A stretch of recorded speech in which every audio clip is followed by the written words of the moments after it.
Everybody, we're back up again, this time with a Zen/Pop on defense, Ana on attack, Masters 4, currently Masters 3 VOD review. We'll see what parts of the key moments the heroes have been played and then see what type of VOD this is. This was a really tough game. I rewatched my VOD and saw a couple of mistakes where I positioned wrongly, and because of that, died and didn't bring any value to the team. Our Genji after the first round flamed both of me and my co-support for not healing enough.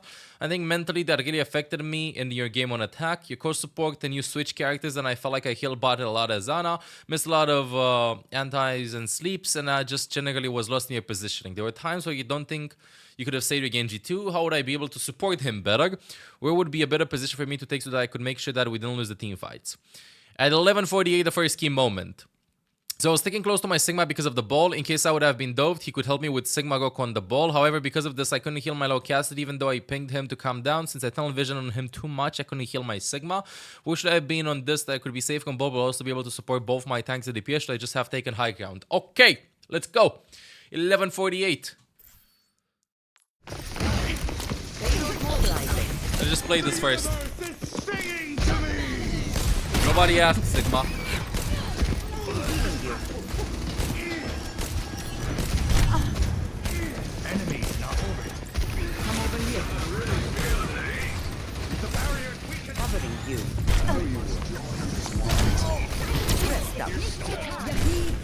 Yes. Guess we're not done. The support gameplay in a nutshell. Yes.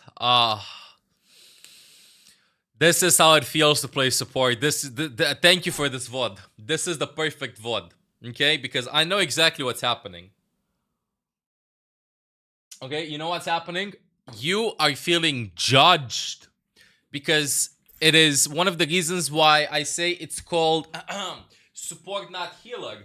Okay? I can definitely feel like you're playing that you have, like somebody's breathing in the back of your neck. You're not playing for yourself, you're playing for your team first. And in Overwatch, you should play for yourself first and then for your team. This is why you're a little bit torn with your positioning on attack so far, from what we've seen. You're standing on low ground, which you know it's a bad position, because you're masters, okay? Genji's just dashing on top, Zenyatta's on the other side, Cassidy's taking damage, you're not looking for any aggressive opportunities. I can definitely see that you're playing a little bit stressed.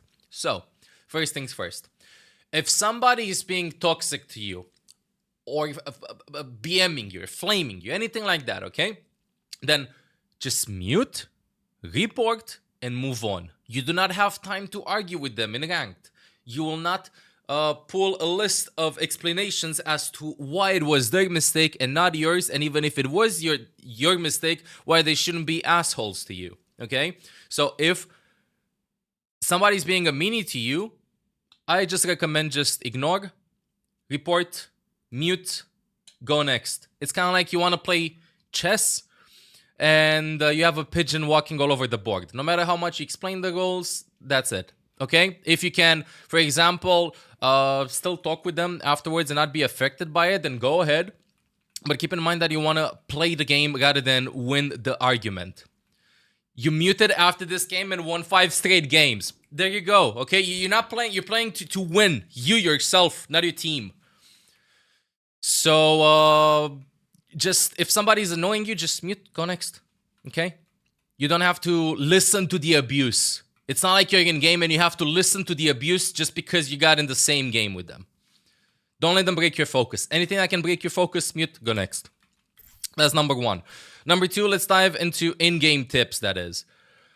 In-game tips. So, over here, for example, we're in Masters. We know that we should always prioritize on getting high ground first, on any support, on any goal for that matter, so that enemies, if they want to get high ground, they have to walk over there, they have to invest resources, and then they have to drop on low ground. Now, the issue that we have, why I say that this is standard support gameplay, is the fact that your teammates are being positioned badly, okay? It's not you being positioned badly. You're pivoting around your teammates. And you have two ways of playing support.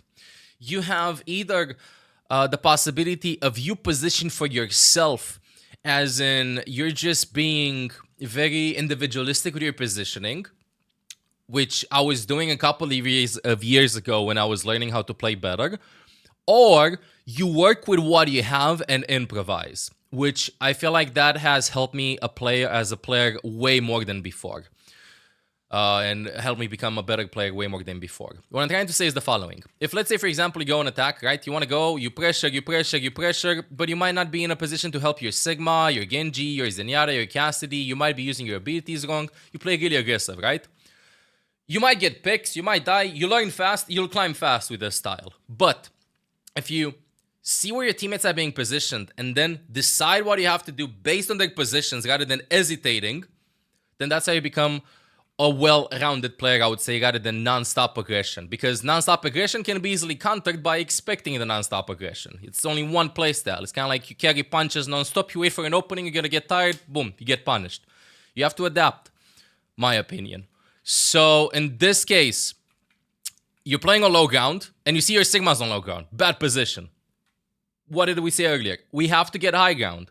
How do we get high ground? I can either rotate over here and play, but I'm afraid that Sigma's gonna LOS me and he's gonna die. It's gonna be my fault.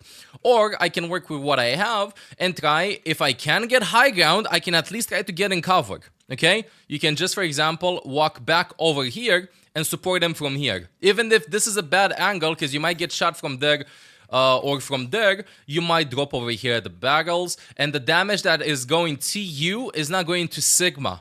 You can stay alive because you have your abilities up. So you can either rotate over here, you can play from over here, or if you're on a very safe position, you can just play from over here right side. If the enemies want to shoot you, then you can just hide here, and literally nobody can shoot you. You can see your Sigma, you can nade the Symmetra, you can survive against Ball Dive, you're playing split from your Zenyatta, everything's good. So that's number one rule. Improvise. Improvise all the time if you don't have the luxury of getting into an aggressive position. So, do the following rules. Am I on high ground? No. Can I get cover? Yes. Get cover. So you prioritize high ground first and then cover, I would say. Because even if you're on high ground, because of the angle that you're going to get spammed from, you can just dodge left and right. So in this case, you're playing over here, for example, this makes it a very uncomfortable angle for them. If you're playing here, you're creating zero pressure. The enemies don't have to worry about you. You could play here, by the way, mechanically speaking. You could, if this would be, I don't know, top 10 game, for example, top 10 players, this would be a cheeky position because here's where mind games come in. They expect you to play right side, so they know the nade angle and the sleep dart. But if you're skilled with Ana, you can play here and you can sneak a big nade here and win, rather than throwing the sim nade.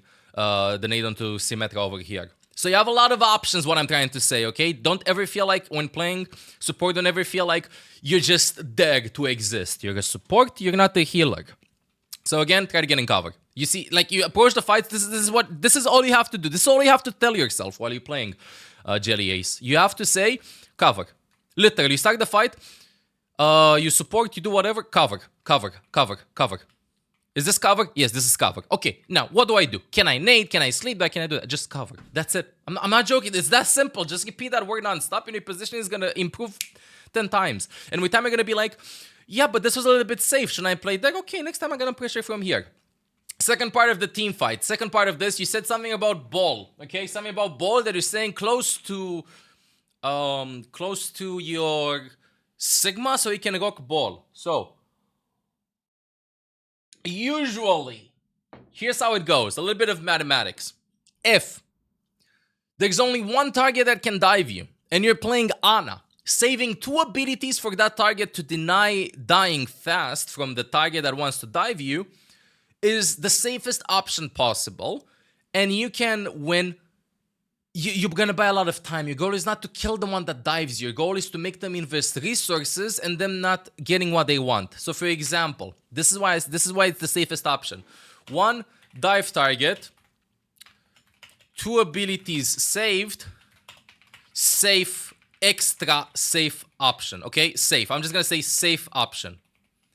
Safe. 1 dive target, 1 dive hero, not target. 1 dive hero, 2 abilities equals safe. If ball goes for you and you feel like you can't land the sleep dart, just throw the nade when you're low HP. Take your time with the sleep dart. You can start with, it doesn't matter your playstyle. You can start with sleep dart, mid slam. You can start with nade. You're okay. As long as you're in cover, additionally with your abilities, that's the simplest one. But the higher you climb, the smarter players will become. Because in this case, for example, if you're going to play against the GM1 ball, and the dive hero, okay, like the ball, knows that you have two abilities, they're not gonna go for you. They will not go for, they will not engage. They're gonna wait for the cooldowns to be forced. Okay, they're gonna wait for the cooldowns to be forced. So the mind game kicks in. For example, one dive, hero, one ability, medium safe risk. You can save the nade or you can save the sleep dive. What I mean with dive heroes, I mean with heroes that specialize in diving, forehead, and going for the backline. Heroes like Genji, heroes like Tracer, heroes like Ball, heroes like Winston. And again, I'm talking about the example of one dive hero, okay? Not two dive heroes, not three dive heroes, one dive hero. Okay, so one dive hero, one ability, you're medium safe. They might commit to you, they might not commit to you depending on the mechanical duels. If you feel like you're a little bit scared, you can play in cover anyway and do this, okay? And you can survive the engages. But I'm gonna give you a huge trick, okay? One dive hero, 0 abilities, high risk, high reward. This is how you win games. I'm not gonna need to go into 3, 4, if you play against 2 dive or 3 dive hero, if you play against 3 dive heroes, always save 2 of your abilities, okay? Save sleep dive and nade to punish them. If you play against 2, it depends on who they engage. But if you play against 1 and you start with 0 abilities, you're baiting them in. You're playing it smart. You see me do this a lot. You see a lot of high SR players do this a lot. What I'm trying to say is the following. I'm looking for entry sleep darts. I'm looking for huge nades. And if they go for me, I'm in cover, but I'm not only in cover. I have line of sight of my teammates. I'm playing split from them, but not on them to bait the ball to dive me. And I'm also playing close to health packs. Health packs are a huge resource. So for example, over here, you're playing out, let's say you're playing right side. You look for a nade, you look for a sleep dart, boom. Now ball goes for you, what happens? Okay, you can just walk in cover, you can stay here. Zen's gonna shoot from here, Sig is gonna protect you, all good. Or like, for example, you can play from over here even, close to your team, on high ground, throw the nade, throw the sleep dart, ball goes for me, health pack. This is 75 HP, health pack. You know what I mean? So like, if you use your abilities, you're not using them, you know that you should save them for them, but it's proactivity, you're baiting them in. It's kind of like, have you ever played Tracer or Genji, and you go like, Ana's alone there, she used nade, she used sleep dart, I go in. I go in, it's simple as that, but if she has sleep dive, she has nade, the equation complicates a little bit. And thirdly, this is another big tip. This is specifically for Ana. Usually in double flick support team compositions, like Ana Zenyatta, for example, or Ana Kiriko, okay? You want to play split, because if Ball engages you, then he gets 2 for 1. While if you play a little bit split from your Zenyatta, like for example over here, if he goes for Zen, you can pocket the Zen. If Zen goes for Ana, Zen can just shoot the ball. This is what I meant with keeping line of sight. Usually it's, as a support, I'm sorry to disappoint you, but tanks usually don't give a fish about you, and DPSs don't give a fish either. It's been years and years and years, and I think I can count on my fingers tanks and DPSs that play with their supports. There are amazing players that you see in my games every day in contenders, Overwatch League and stuff, and they just all my resources. Where are my supports? What is happening? What is this? They play like this. They see only what's in front of them. They don't know what's happening behind them. They expect everybody to follow them up. And I'm not saying that that's a bad playstyle, but that's their playstyle. And I feel like supports that get more resources and team is aware of what's happening to them usually are more successful in their quests to achieve whatever they want to achieve. Okay? And throughout history, teams that have invested resources into the support lineup, like for example, look now at Fielder throughout the years. You know, look at Jonak, look at Yu Jae-hong, look at wait, what was his name? Oh my god, wait, I forgot. He played for Gladiators. Ah, god damn it, I forgot. Look at the aggressive supports. Every support is aggressive, but some get more resources than others because Shu, yeah, exactly, Shu. If team cares about them and what they do, that's it. Supports are so good. Okay, so again, to summarize this, mute your teammates if they're being toxic. Just go next. You don't have time to argue with them. You don't have to listen to the abuse. Just go next. That's it. Report. Secondly, get high ground, and if you can't get high ground, get covered. Thirdly, you can use your abilities to bait them. Okay, to bait engages, bait bad engages, in case like they want to go for you. A more bad example would be, for instance, if this would be a bronze ball that would here and avoid give you that, use nade and sleep dart so Ana's a free kill. An exaggeration would be you throw the nade and sleep dart on the floor and ball goes for you over here. This is a little bit too deep, for example, you know? But for you, over here in Masters, use your nade, use your sleep dart. Ball might be thinking, Zen's a free dive, Ana's a free dive, Cassidy's a free dive, all good. So you can use your abilities to bait engages. This is key to playing Ana against dive. Everybody can save the sleep dart for those moments. It's one of the reasons why I sometimes have 5% sleep dart accuracy. You know? It's kind of like Mystic Streamer, but why? Why are you doing that? I know that in 30 seconds I can use 2 sleep darts. I can force engages. I can bait cooldowns. Using your abilities has certain consequences in how teammates approach that. What do you think? Sometimes I sleep dart Reinhardt shields because I know that he's gonna go for free hammer swings. If he goes for free hammer swings, I know that I can pressure the backline because I'm not gonna have a shield in front of me. Like a lot of very small tricks that come as a player, but just experiment this, okay? Just try to throw your abilities consciously, throw your abilities. If you land them, you win, right? If you don't land them, you can still play around that. And another one, this is a very specific one. If you have Zenyatta in your team or Kiriko, shoo, leave them, okay? Zenyatta's there, I'm out of here. Kiriko's there, Kiriko should get away from you. But for you, stay far from them, not over here. So still have them in your line of sight, but play split. Because Ana and Zenyatta are very greedy lineup. If you're playing Ana Brig, then they're kind of undiveable if they play together. But if they play Ana Zen and you miss your cooldowns, they're kind of easy to kill. Okay, 13-16. You nanoed your Genji to hopefully get a play with Nano Blade, and then you wanted to rotate and help your Cassidy deal with ball. However, my Genji died and flamed us again for being bad supports. The fight still went on 13-54, but I couldn't heal your low Sigma who was being hounded on by the enemy team. Should I have been in a different position at this point? I felt like I couldn't really rotate because there was no time to. Okay, 13-16. Where is it? 13-16. Classic. Yeah, classic. Hello? Okay. Is this attacking again? Okay. You're powered up. Get in there.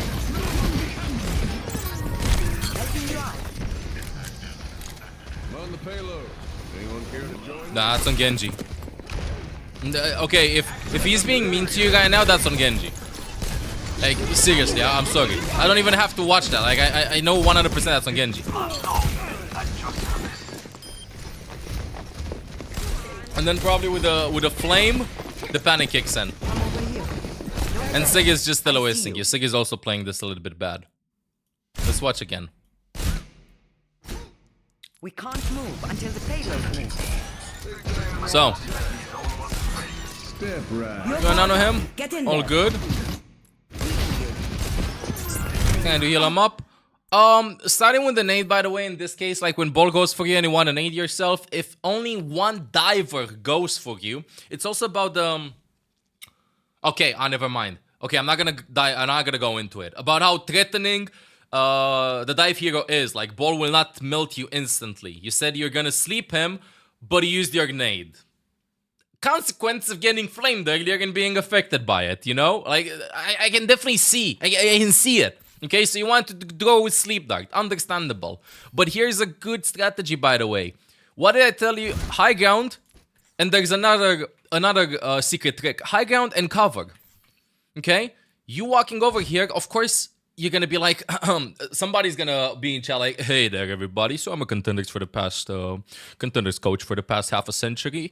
And playing against boopable characters, you shouldn't stay around ledges and stuff. Well, no shit, you shouldn't stay around ledges because the ball's gonna boop you. Like, of course, duh. Did you guys know that Lucio can boop you? What?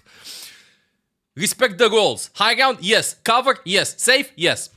High ground, yes. Cover? No, this isn't cover. Cover here, yes. Yes, look at this, yes. Genji can go right side, you can heal up the Cassidy, you can rotate. Let's imagine, let's watch the team fight from this perspective, okay? I'm just gonna follow the camera. 075. 05. Nano. Heal up the Cass once. Heal him up twice. splitting from my Zenyatta. Ball goes in. I sleep ornate him. I will not get booped here. I don't care. I walk left. I can maybe shoot the Kiriko. I walk here. I heal up the Genji. Maybe we finish this. You know what I mean? It's like follow-up. Like, you always... Ana's like this. And support... immobile supports are like this. Pew, pew. Pew, pew. Pew, pew. Pew, pew. You know what I mean? You do an action, you move. You do another action, you move. You do that, you move. You do that, you move. It's like clear, clear. I nano. Okay, clear. Get in the room. Survive ball engage. Clear. Pocket here. Okay. All good. Clear. Oh no, I gotta get back. Oh god. Oh god. Okay. It's like you're playing chess, if that makes better sense. You always have to like look for extra positions for immobile supports. Like you want to go, of course, like I was doing sometimes, okay? So when I first started playing Overwatch, and this tip can also still apply, and I also do it on new maps, for example. I pre-plan my routes. So for instance, and if you're gonna watch like pro games, you're gonna see that they pre-plan their routes as well, but they plan them as a team. So for example, if... Let's go, I don't know, let's go on first point, because first point might be a little bit easier to explain. So, let's say you're attacking, right?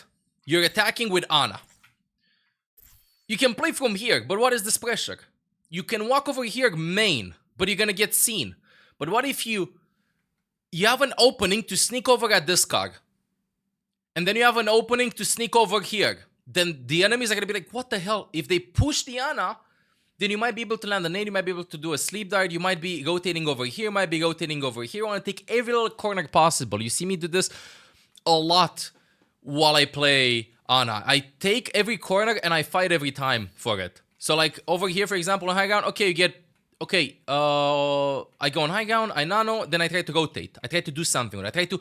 It's kind of like you press W until you get punished. The second you get punished, you make a decision. Do I fight for this position or not? So for example, over here, I nano, but I still want to press W. Do I fight ball? Okay, I fight ball. Do I move forward? Okay. And over here, do I stay here or do I back out? This was not your fault, by the way, with the nano. Let's just say that you got booped. Okay, you missed the sleep dart. I just assumed this. You missed the sleep dart. Now instantly think about ways of going aggressive. See? Second of hesitation to the left side. Genji dies. Nice damage over there. Where's my position? Where am I going? What do I want to achieve? What do I want to do? You know, like for example over here, yes I do damage, but what do I do here? This is a free nade, for example. Free nade, look at it. As a Ana tip, whenever you hear a Symmetra teleport, think of a nade, okay? You hear the TP sound, you think of a nade. Look here. I'm here. I hear the TP. It's a free hentai. Top right, look. 3-man hentai. 3-man hentai, you win this. You win this. Kiri's dead. You win this. Juicy one. And then over here, same thing. Like, yes, you're playing in cover and stuff, but this angle is very bad. Imagine if, let's say, for example, you'd be here. Like, what would happen if you'd be here? Oh my god. If the enemies want to focus you, they'd want to drop on you over here, or they'd have to rotate all the way outside. You could possibly see your Sigma, maybe even sneak in over here. This is also like a bad angle for them.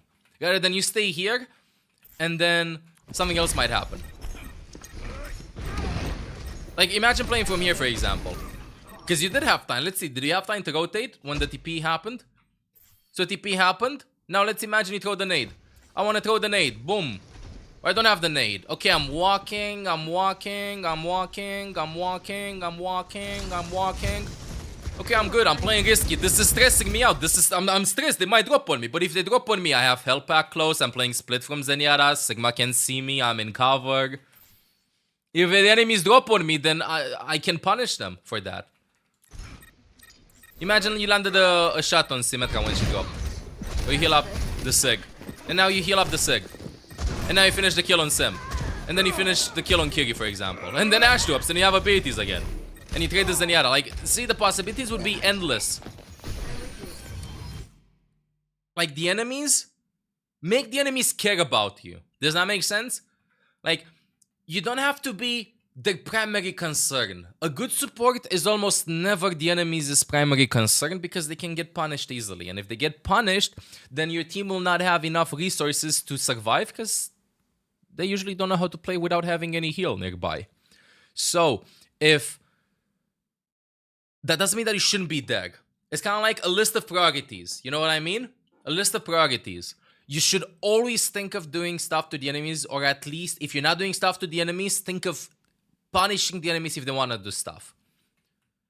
Right? Instead of like always, like if you're waiting for the enemies to do something, then that's good. But you have to be ready to punish it. So for example, you're looking to actively sleep dark ball. You're looking to actively look for nades in case they miss position, rather than just stay in the back non-stop and then maybe somebody overextends. Maybe somebody overextends. This playstyle is encouraged if you are the main target that dies. Okay, so this playstyle is not wrong. If you don't want to stop from mana and you die a lot, then save the abilities for yourself and just play your life, even if it's like in ultra safe positions. If you're the one that is being focused a lot. But if you don't die that much, if somebody else dies, then you have more liberty of playing. But I would say that this photo review is not a good indication of how you play. It's not a good indication of how you play. Jürgen Masters, I don't think that this is how you usually play. I think that this is probably you being a little bit affected by what Genji did a little bit earlier. And let's see his blade. Where is he? Oh, I can't select him. Let's see his blade.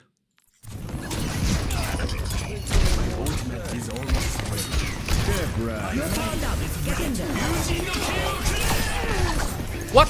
What? What?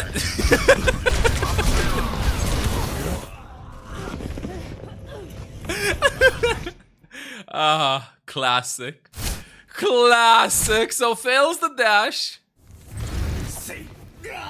Okay. Gets the mercy, that's good. Then ignores Symmetra and Ash and goes for ball.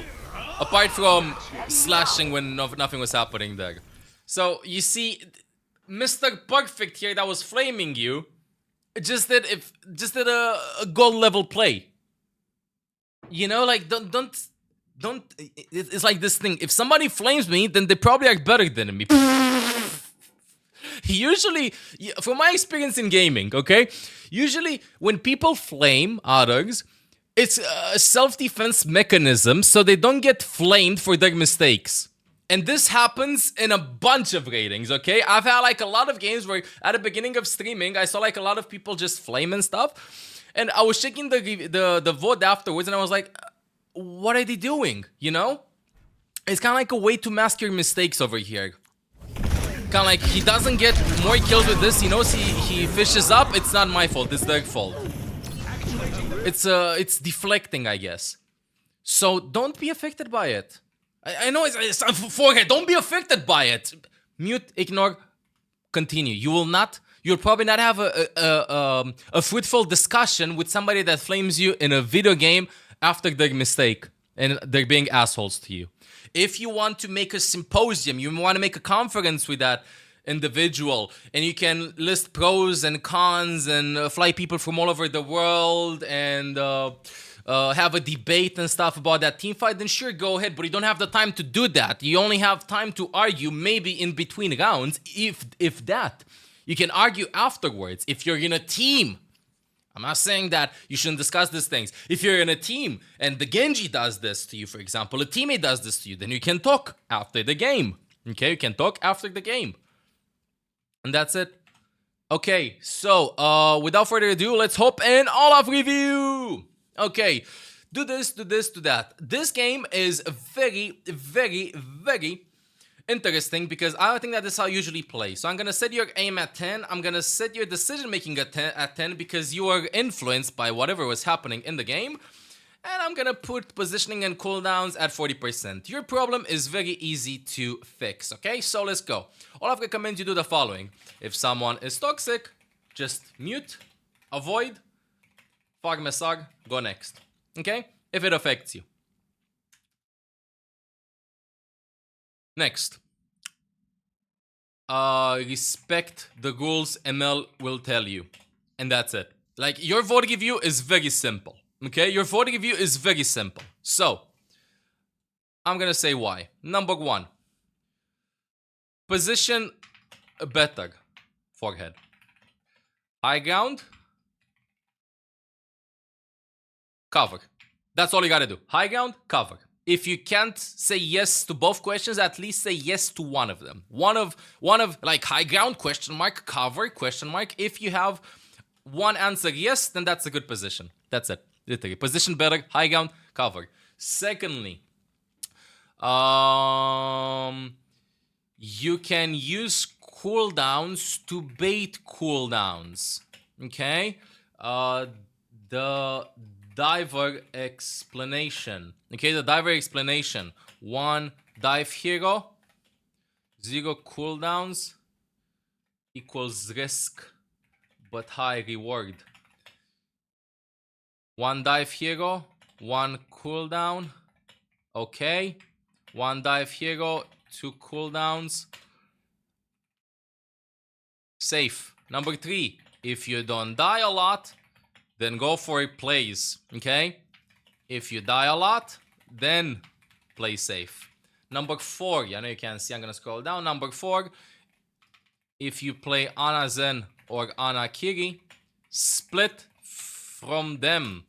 The reason why is because they do not peel for each other that well. Like, you have to land your abilities and stuff. Brig peels so much better for Ana than Zenyatta does, for instance. You have to play split. You have to create multiple angles of attack. You have to pressure them. So always, Zenyatta's there, shoo. Number 5, don't expect tanks and DPS to peel for you. If they peel for you, then it's a pleasant surprise, okay? You can work with that. But usually they're focused on getting space, on tanking, and going for kills, on getting resources. Usually you should only expect your support to help you just in case, okay? And number 6, a cool trick to live longer, play next to health packs. And number 7, which is something that I didn't explain that much, create routes if the map is hard. Okay, create routes if the map is hard. So what I'm saying, this is about like you play from this spot and then you go to this spot and then you go to this spot. You can copy the routes from streamers, you can copy the routes from Pro VOD reviews, you can do your own routes, but you have to view it as positions. Position 1, clear. Move to position 2. Position 2, hard to play from. Fall back to position 1 and so on. Okay? And number 8, which is probably the thing that's going to help you win, help you improve incredibly fast. Literally, and I'm not joking, literally, write post-it notes with this word or just tell yourself to repeat it every team fight for the next 10 games and you're gonna play better. 10 games in a row. The next 10 games, say cover. Either out loud or to yourself, you know, just say cover every fight. When you have cover, play the game. I'm not trolling. Just say cover, cover, cover, cover. Okay. Then you play the game. Fight starts, cover, cover, cover, cover. Okay. And other stuff like that. So I hope you found the VOD review useful. You can get to GM in no time. I would just say, just mute toxic teammates. There's no point in... There's no energy. You shouldn't invest energy into assholes, okay? They'll be like that. Just report, let the system do its stuff, go next. You're not there to listen to them being abusive to you. Like, what the hell is that? You don't have the obligation to stay there to listen to somebody being abusive to you. Just fuck off. You're there to play the game, you're there to have fun. Don't let them ruin your experience. Okay. If you found the VOD review useful, please let me know in the comments. And make sure to subscribe if you like the content. We'll go next.